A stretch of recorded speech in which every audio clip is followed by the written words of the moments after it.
Un phénomène hypnotique intéressant, amusant, parfois un peu inquiétant, la déformation du visage. C'est le début du travail sur l'hallucination.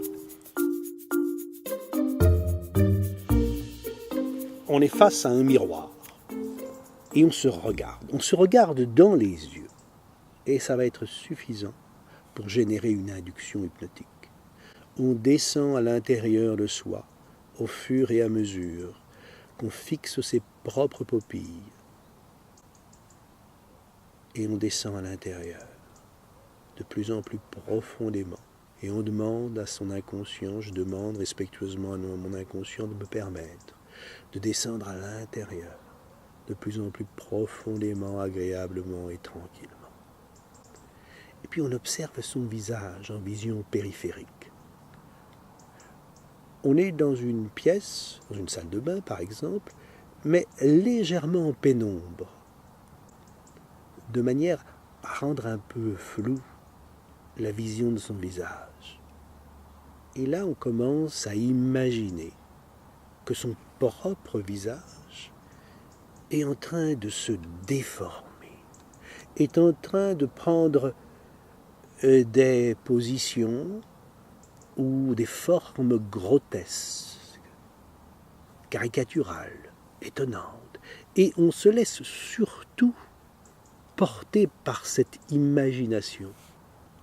On se laisse surprendre. On devient comme spectateur de ce visage qui se déforme légèrement au fur et à mesure qu'on observe le phénomène.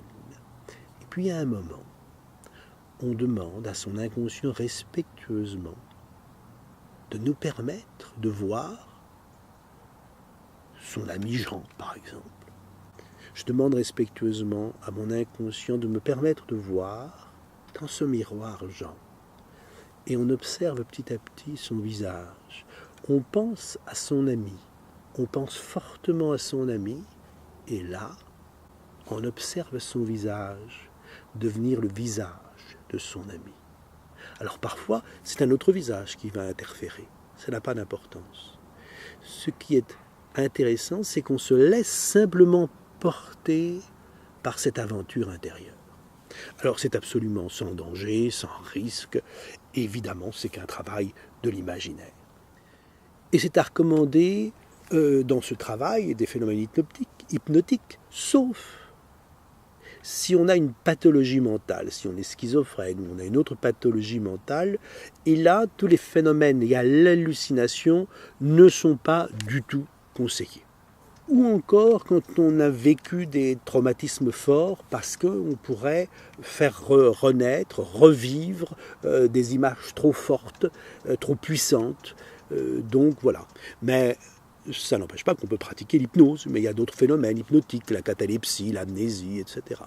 Mais si on n'est pas dans une pathologie mentale, ou si on n'a pas vécu un événement grave, fort, un traumatisme, eh bien, on peut s'amuser avec les phénomènes hallucinatoires, puisque ce sont des phénomènes de toute façon qui sont du fonctionnement ordinaire de notre cerveau, simplement là on en prend conscience, là où d'habitude on n'en avait pas conscience.